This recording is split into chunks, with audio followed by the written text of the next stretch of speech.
Let's start the chapter number 1 for class 12, and the chapter is relations and functions. This chapter is very important and difficult also. So we have to understand this chapter through examples. ज़्यादा से ज़्यादा example solve करेंगे तभी इसकी जो language है वो समझ में आती है, नहीं तो थोड़ी सी प्रॉब्लम होती है। तो इसके लिए आप सबसे पहले पेन और कॉपी लेके बैठिए, जो जो इसमें टर्म्स आएंगी, जो जो एग्जाम्पल्स करवाए जाएंगे उनको लिख लीजिए। तो क्लास 11 तक हमने क्या पढ़ा है उसको एक बार रिवाइज कर लेते हैं। पार्टीशन प्रोडक्ट ऑफ सेट्स, तो ये क्या होता है? दो सेट ले लेते हैं। सेट ए, इसके एलिमेंट्स हैं 1, 2 और 3। सेट बी, इसके एलिमेंट्स हैं ए, बी और सी।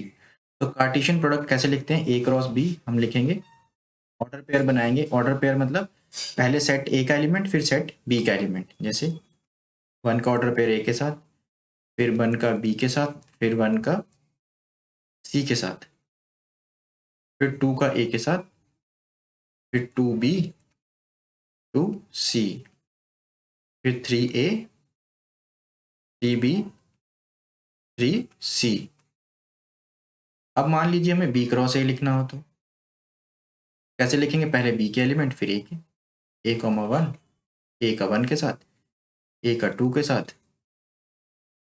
a का 3 के साथ, अब b का 1 के साथ, b का 2 के साथ, b का 3 के साथ, c का 1 के साथ, c का 2 के साथ, c का 3 के साथ।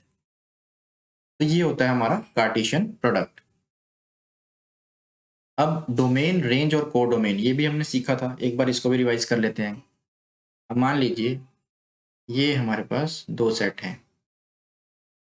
ए और बी, ठीक है। सेट ए में क्या है? ए, बी, सी, यहाँ है 1, 2, 3, 4। इनको क्या बोलते हैं? Arrow diagram.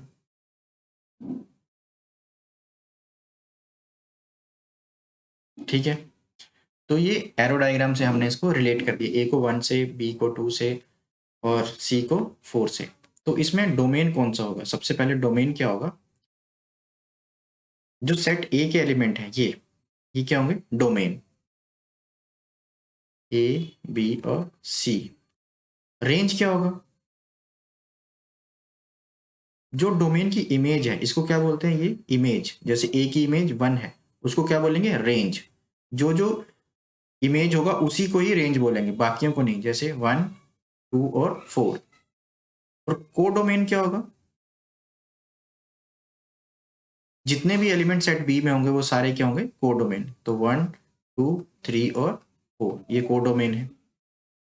अब है relation on A set. Relation on A set का मतलब है उस सेट का उसी से ही रिलेशन। जैसे कोई एक सेट ए है, इसके एलिमेंट 1, 2, 3 है, तो इस सेट का इसी से ही कोई रिलेशन बना देंगे, उसको बोलेंगे relation on A set.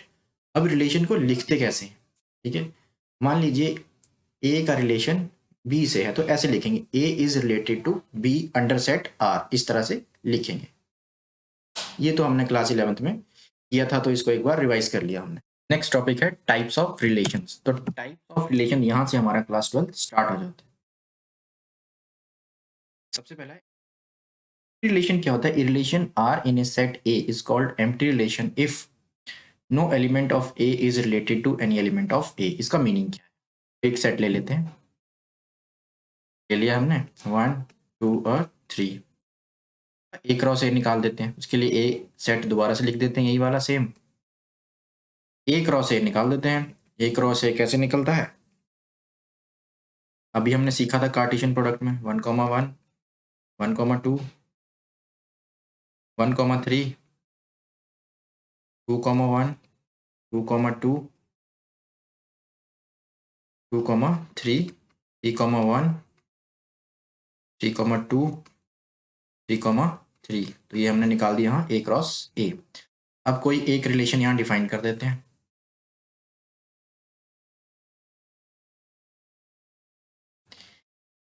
A comma B such that A minus B is equals to 10। अब ये जो इक्वेशन है रिलेशन के अंदर, जो हमें ये रिलेशन बना के दिया है इन्होंने, यहाँ से कोई भी वैल्यू रख दीजिए। मान लीजिए 1 2 रख देते हैं, 1 minus 2 equals to -1 not equal to 10।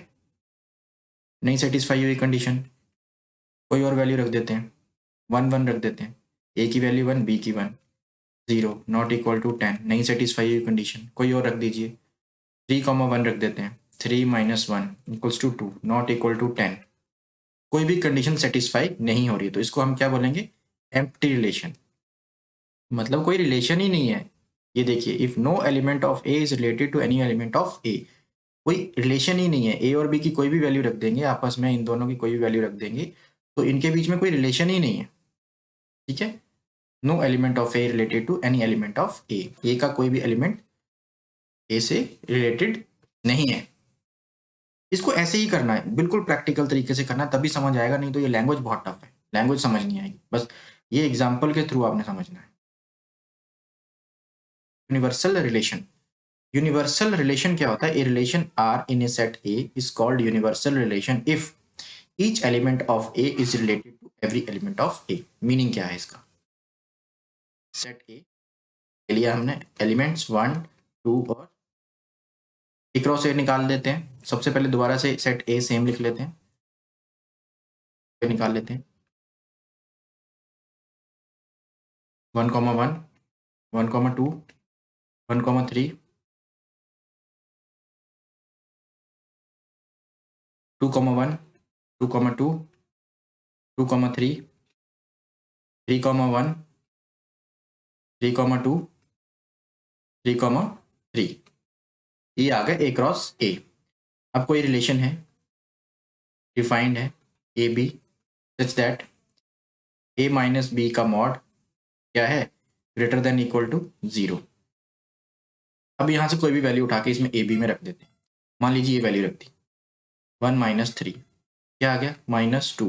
लेकिन मॉड के अंदर जो भी टर्म होती है वो क्या होती है, उसको हमेशा पॉजिटिव लिखते हैं, उसको हमेशा पॉजिटिव लिखते हैं। तो ये क्या है, ग्रेटर देन 0 सेटिस्फाई कर रहा है। ठीक है, ये टर्म रख देते हैं 1 1 1 माइनस 1, ए की वैल्यू 1 बी की वैल्यू 1 इक्वल टू कितना आ गया 0, सेटिस्फाई कर रहा है, ग्रेटर देन इक्वल टू 0 बिल्कुल कर रहा है। अब कोई और वैल्यू रख देते हैं 3 1 रख देते हैं, ए की वैल्यू 3 बी की 1, कितना आ गया, मॉड के अंदर 2 और 2 ग्रेटर देन 0 सेटिस्फाई कर रहा है। तो कहने का मतलब ये है कि यहाँ से कोई भी वैल्यू रख देंगे ए बी की तो वो यहाँ पे सेटिस्फाई होगा, इस इक्वेशन में ट्रू होगा। तो इसको क्या बोलेंगे हम, यूनिवर्सल रिलेशन। ठीक है, ऐसे ही समझना है, बिल्कुल इसी एग्जांपल से। ये लैंग्वेज बहुत टफ है, लैंग्वेज पढ़ने जाएंगे तो इजीली समझ में नहीं आएगा, ऐसे ही समझना है। ये एग्जांपल बहुत इजी है। आइडेंटिटी रिलेशन, आइडेंटिटी रिलेशन क्या होता है समझते हैं एक बार। पहले एक सेट ले लेते हैं, सेट ए इक्वल्स टू 1 2 और 3, ये इसके एलिमेंट्स हैं। तो आइडेंटिटी रिलेशन क्या होगा कि उस रिलेशन में कैसे एलिमेंट्स होने चाहिए, किस तरह के ऑर्डर्स पेयर होंगे, 1 1 2 2 3 3। तो ये क्या हो गया हमारा आइडेंटिटी रिलेशन, इस तरह के ऑर्डर पेयर होने चाहिए। ठीक है, अगर एक भी इनमें से मिसिंग होगा तो आइडेंटिटी रिलेशन नहीं होगा। तो ये है हमारा आइडेंटिटी रिलेशन, आइडेंटिटी रिलेशन। अब मान लीजिए अगर कहीं ऐसे लिखा हुआ रिलेशन में 1 1 2 2, तो ये आइडेंटिटी रिलेशन नहीं होगा क्योंकि इसमें 3 3 मिसिंग है। अब कहीं ऐसे लिखा हुआ है 1 1 2 2 3 3 1 3 2 1, तो क्या ये आइडेंटिटी रिलेशन होगा, नहीं होगा। आइडेंटिटी रिलेशन में सिर्फ और सिर्फ ये तीनों ही होने चाहिए और होने ही चाहिए। अगर कुछ और एक्स्ट्रा होगा या एक भी मिसिंग होगा तो वो आइडेंटिटी रिलेशन नहीं होगा। ठीक है, नेक्स्ट है हमारा इक्विवेलेंस रिलेशन। इक्विवेलेंस रिलेशन क्या होता है, जब हमारा रिलेशन रिफ्लेक्सिव भी होगा, सिमेट्रिक भी होगा और ट्रांजिटिव भी होगा तो हम उसको बोलेंगे रिफ्लेक्सिव। ये तीनों होना चाहिए, अगर एक भी मिसिंग होगा तो इक्विवेलेंस नहीं होगा। अब समझते हैं कि रिफ्लेक्सिव, सिमेट्रिक और ट्रांजिटिव का मीनिंग क्या है। पहले है reflexive. Relation R in a set A is called reflexive if A belongs to R for every A belongs to A। इसका मीनिंग क्या है? इसका मीनिंग क्या है, मान लीजिए ये कोई सेट A है, उसमें एलिमेंट्स क्या है 1, 2। तो ये रिफ्लेक्सिव कब होगा? जब रिलेशन ऐसे होगा 1, 1 और 1, 2, 2 होगा, तो ये रिफ्लेक्सिव रिलेशन होगा। ठीक है, मतलब दोनों सेम होने चाहिए, जैसे इसका भी होना चाहिए इसी के साथ रिलेशन और इसी का इसी के साथ रिलेशन या ऑर्डर पेयर होना चाहिए, जैसे 1 का 1 से और 2 का 2 से। अब अगर इसमें ऐसे हो जाए 1, 1 2, 2 1, 2, तो क्या ये रिफ्लेक्सिव होगा? बिल्कुल होगा। इसमें ये दोनों होने चाहिए, एक्स्ट्रा कुछ भी हो उससे हमें कोई लेना देना नहीं है, लेकिन आइडेंटिटी में ऐसा नहीं होता है, तब भी ये क्या होगा? रिफ्लेक्सिव होगा। और अगर ये ऐसे हुआ 1, 1 ऐसे हो गया, तब ये रिफ्लेक्सिव नहीं होगा। क्यों? क्योंकि 2, 2 जो है वो यहाँ पे नहीं है, तो ये रिफ्लेक्सिव नहीं होगा। इसके बाद है हमारा सिमेट्रिक। सिमेट्रिक क्या होता है? A relation R in a set A is called symmetric if A1, A2 belongs to R implies that A2, A1 belongs to R for all values A1, A2 belongs to A। इसका meaning क्या है? इसका meaning ये है कि कोई set A है,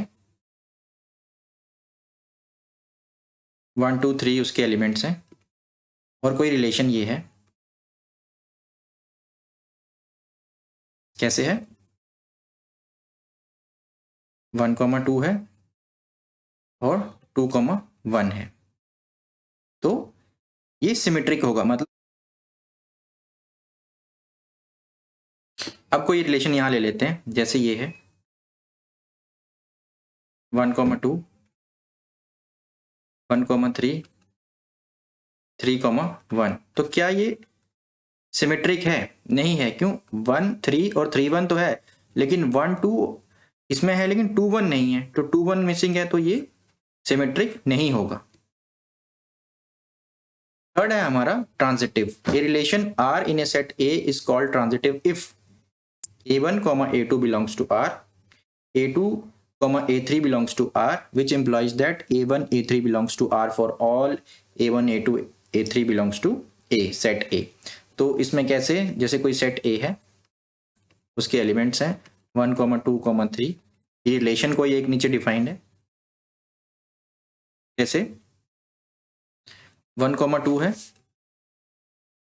2, 3 है और 1, 3 किसी रिलेशन में है, तो ये क्या है? ट्रांजिटिव। मतलब A1, A2 हो गया, ये A1 है, ये A2 है, फिर A2, A3 ये A2 है और A3 है, तो ये वाला देखिए A1, A3 भी रिलेशन में है, A1, A3 ये भी रिलेशन में है, तो ये क्या हो गया? ट्रांजिटिव हो गया। ठीक है, अब मान लीजिए यहां पे ऐसे लिख देते हैं, कोई दूसरा रिलेशन लिख देते हैं 1, 2